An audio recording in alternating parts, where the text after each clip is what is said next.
person in line is Betty Adera. Betty? You need to know what you're struggling with for you to be able to understand and fit yourself in the shoes of others who are going through the same.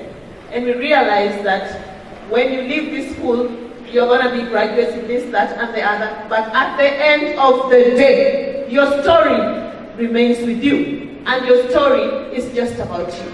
And your path is so unique to you that it gives you the opportunity, if you know how well to use that space, to brand yourself for good, to brand yourself for doing good, to brand yourself for being the voice of those who do not have voices. I grew up in a village called Wotogik village in Migori County. Wotogik village in Migori County. Now, Wotogik simply means the journey has come to an end.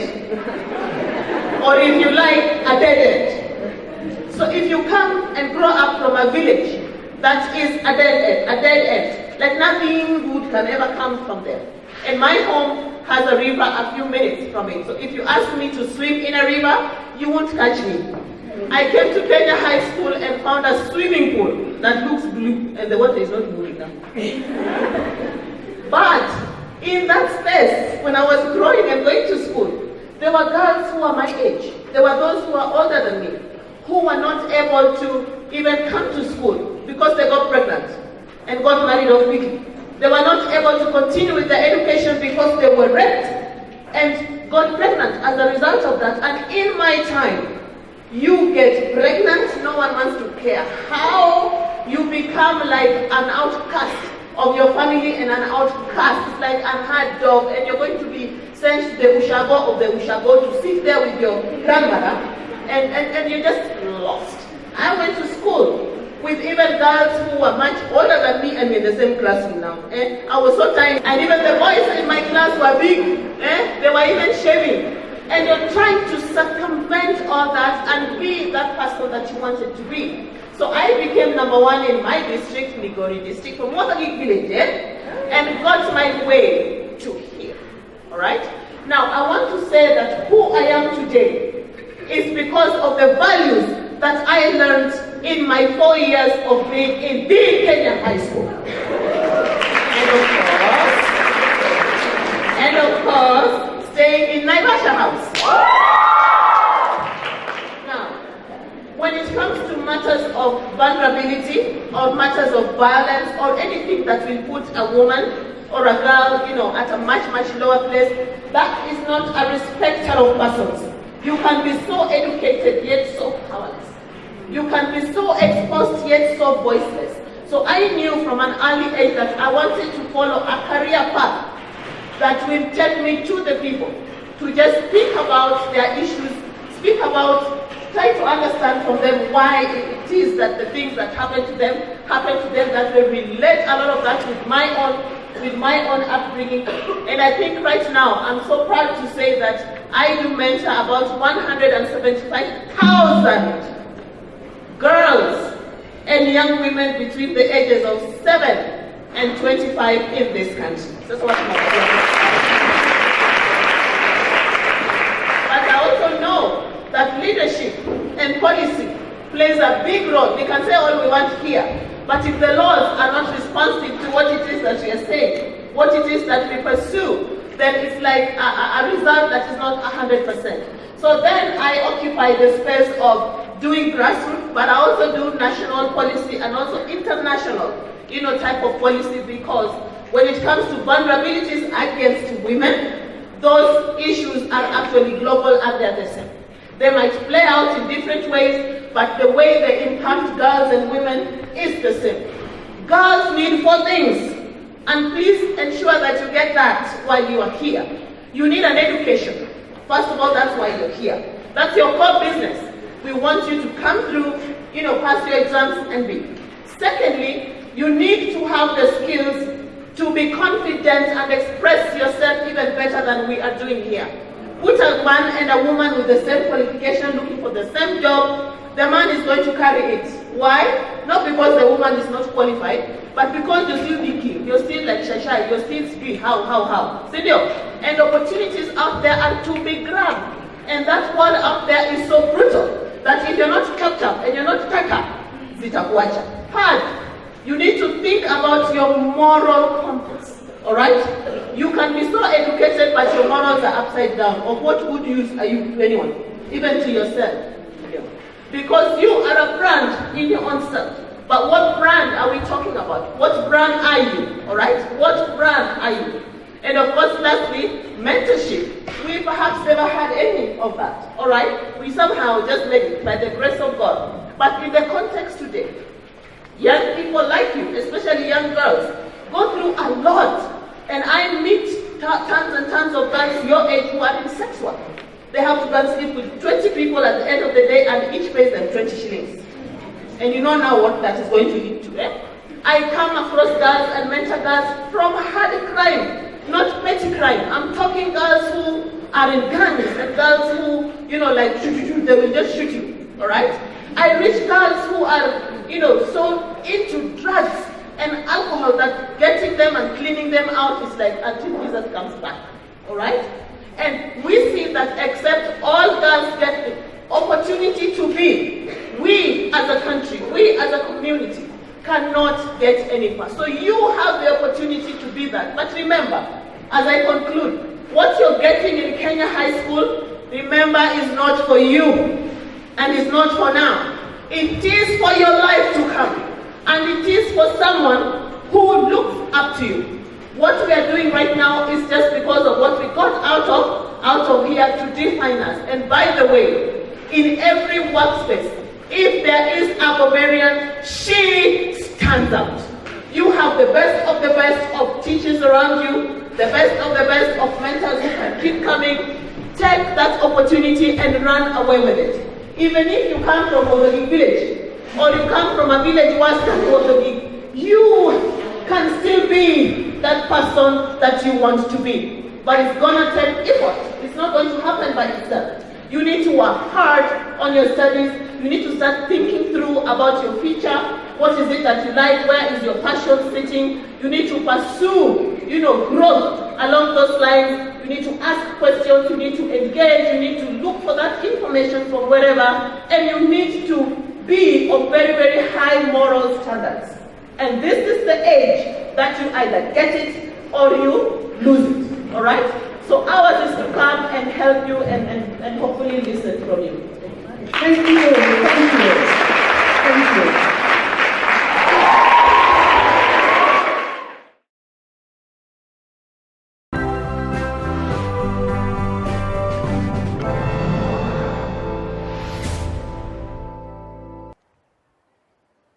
Ladies and gentlemen, we have had the occasion of listening to many speakers talk about the value of education. And I have no doubt in my mind that nobody can debate against the value of education. It is not lost on me that the theme of this particular prize-giving come Education Day is education for the global arena. Honorable Kogo, we are gathered here today, and there are many who may think that this is a small event. But as the wise people say, can the ocean exist in spite of the river? Can the forest exist in spite of the tree? And can the river exist in spite of the little droplets? The truth is that our little efforts is what contributes to the big things that we do. I am moved through the testimonies of those who have spoken before me, that in this sub-county you are the only one who has seen the wisdom for the third time to organize an event such as this. In other places, when I said things such as I've said about you, and my audience carried their hand, they would have clapped for you. But it appears to me that this audience has not. You are to be praised. I'm also happy that you have succeeded in putting together all the sectors of education in this part. I've had the advantage of listening to professors of universities. I've had the advantage of listening to the trade union leaders representing different cadres of teachers in the country and in the region. I've had the advantage of listening to the local politicians. I've had the advantage of listening to my good friend, the governor of Nandi, and I've had the praises and the songs and dances that have been performed by our young men and women who have performed here to demonstrate to us that education is not only the academic aspect of it, but all other aspects which are now being given their pride of place in the new curriculum. We are praising you and those who have worked with you, and we want to encourage you because this is the generation that will ensure that our country realizes our potential. You know, when I read history, and many of us will remember that history, it was said that on the eve of independence we had identified three enemies. That we had identified poverty, we had identified disease, and we had identified ignorance. We therefore, throughout the over 50 years of independence that we regained in 1963, given pride of place to education as the key that will open to us and for us the doors of prosperity.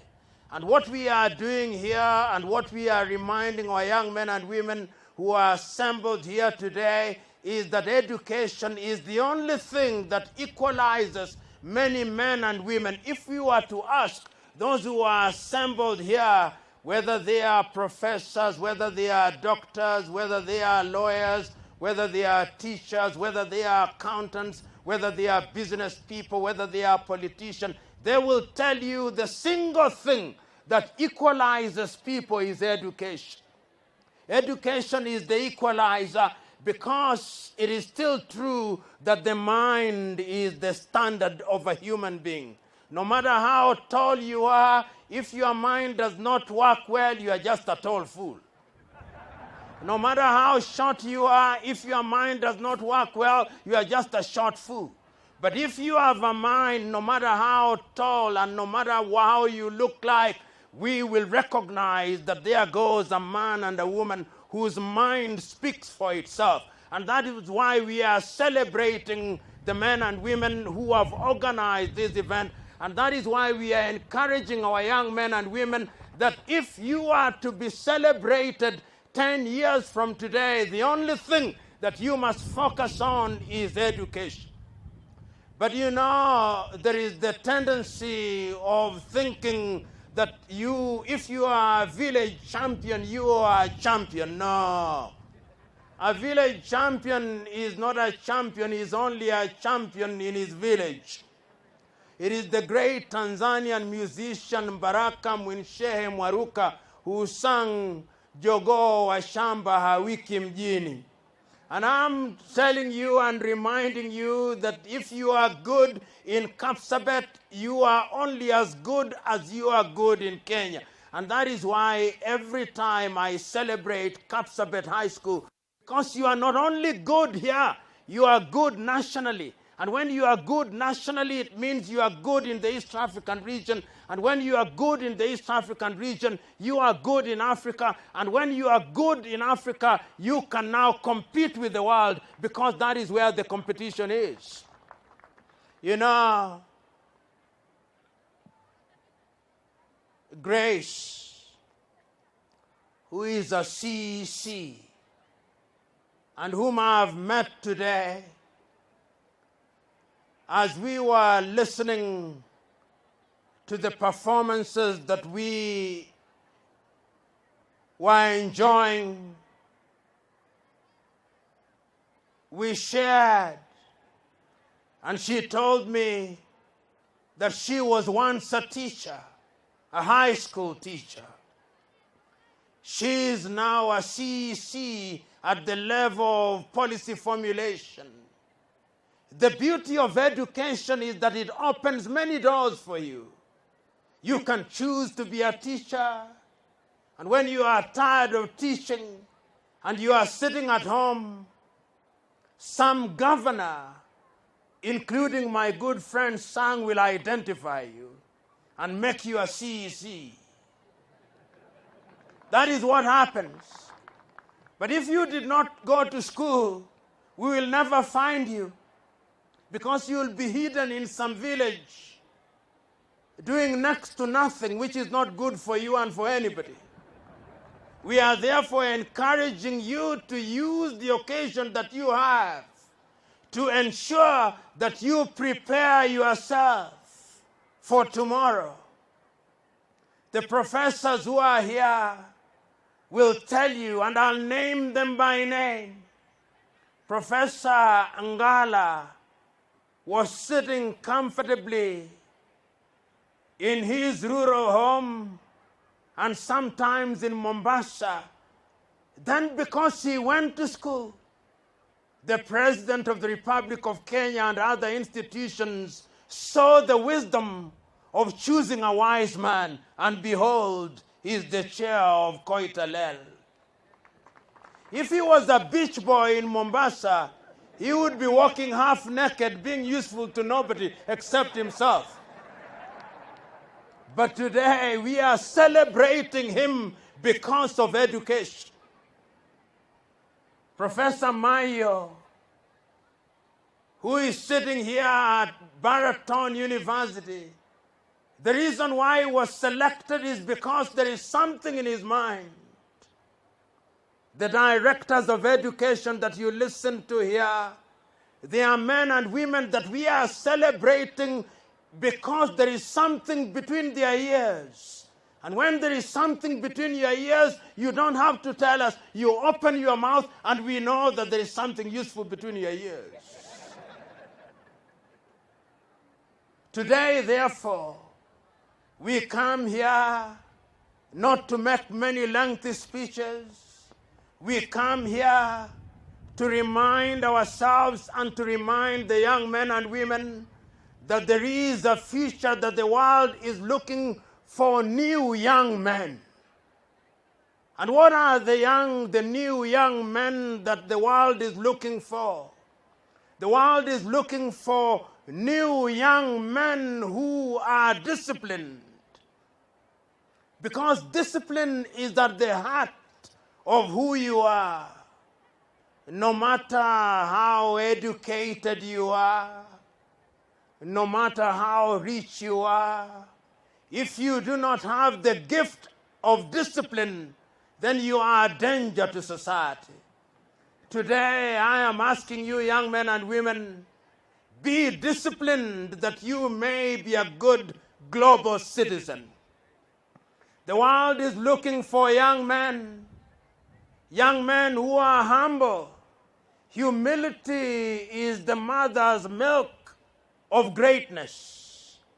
If you see any man or any woman who, because they have gone to school or because they have wealth, are arrogant and shun humility, they are a danger to themselves and danger to society. Today I'm encouraging you, young men who are here, embrace the gift of humility.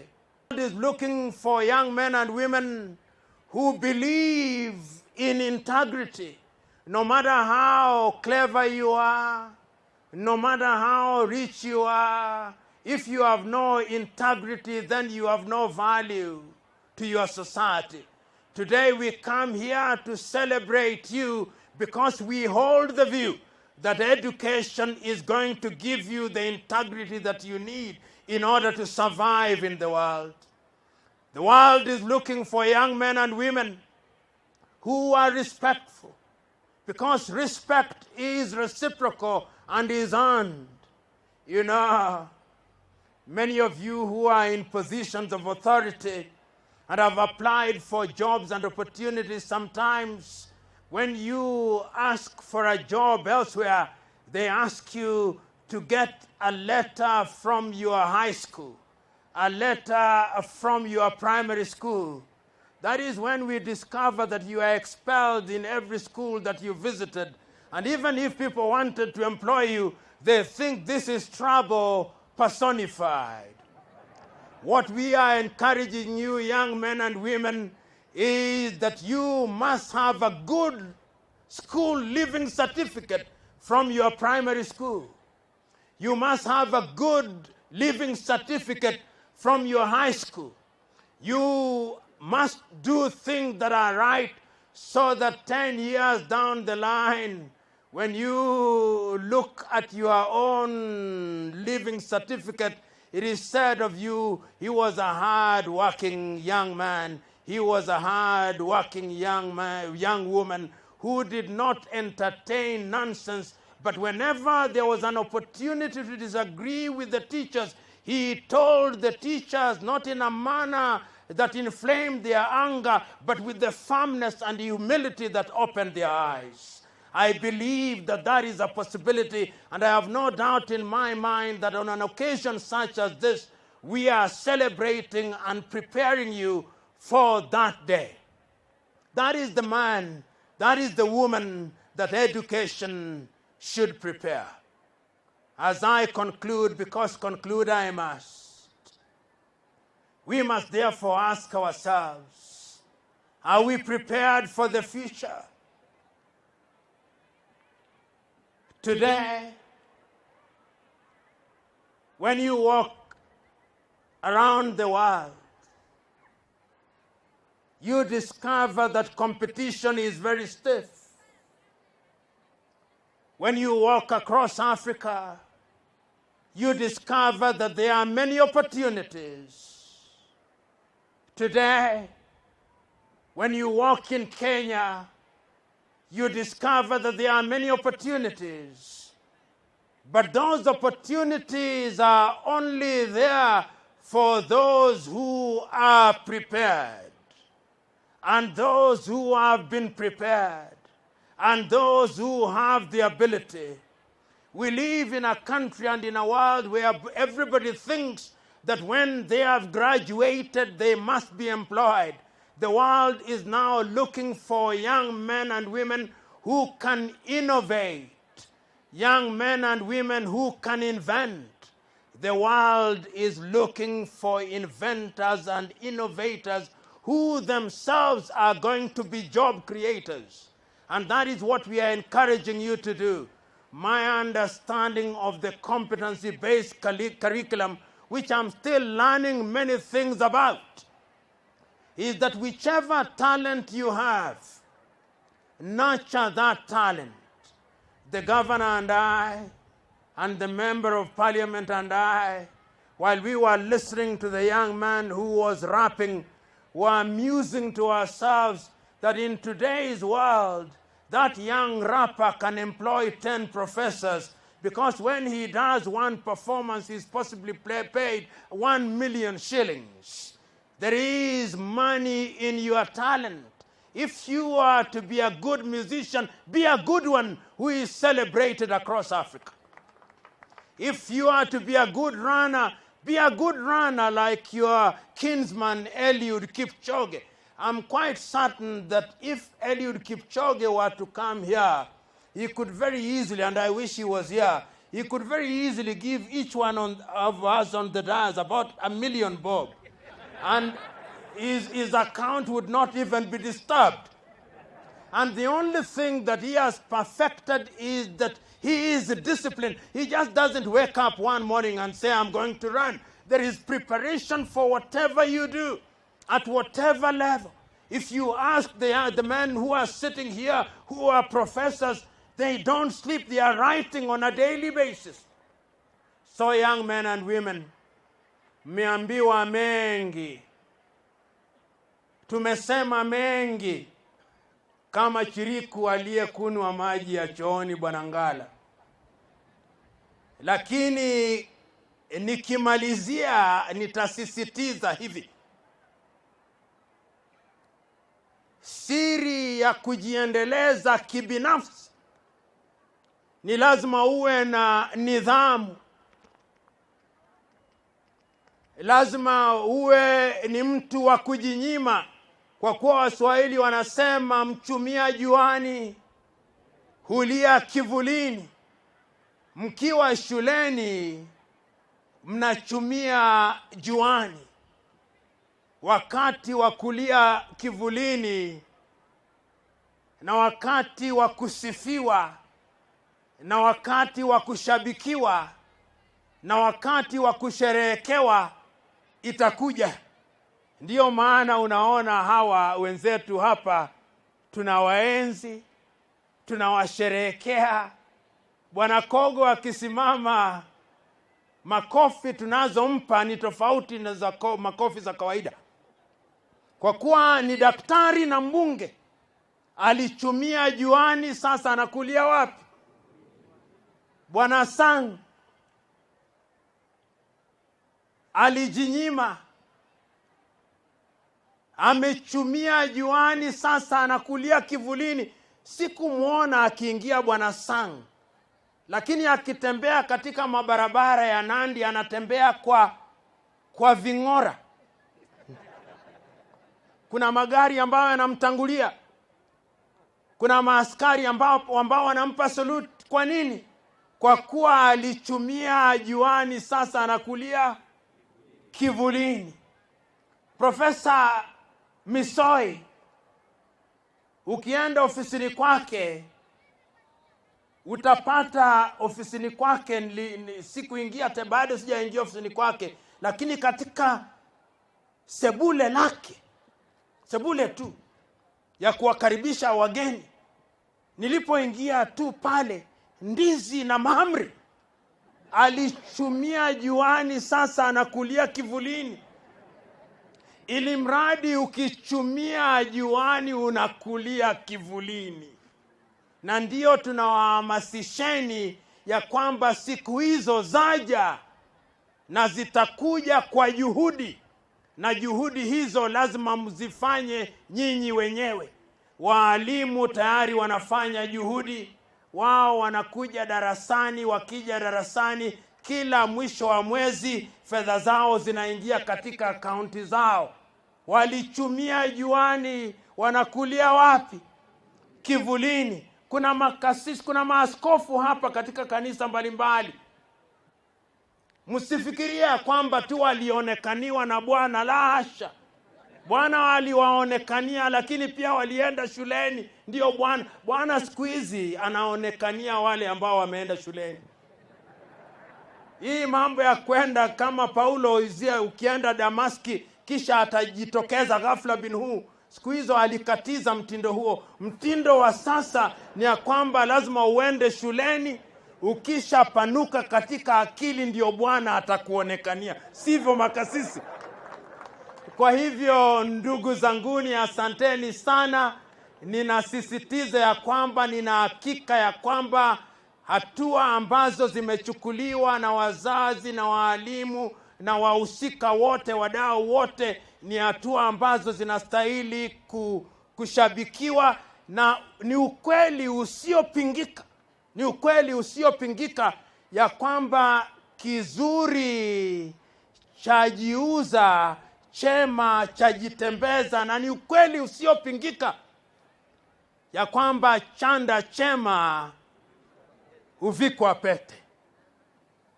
Daktari ndugu Kogo, wewe ni chanda chema, tunakuvika pete. Wanafunzi ambao walipasi katika mtihani, nyinyi ni vyanda vyema, tunawavika pete.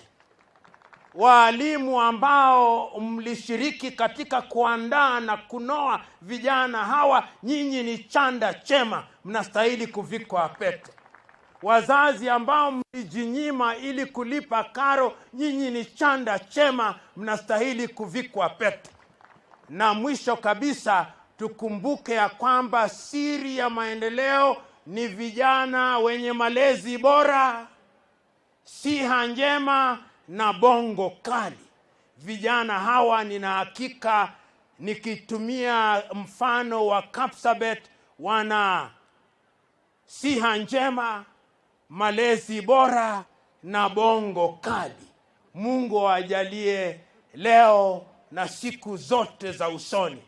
Na nyote ambao mnapendana, kongole siku hii ya wapendanao.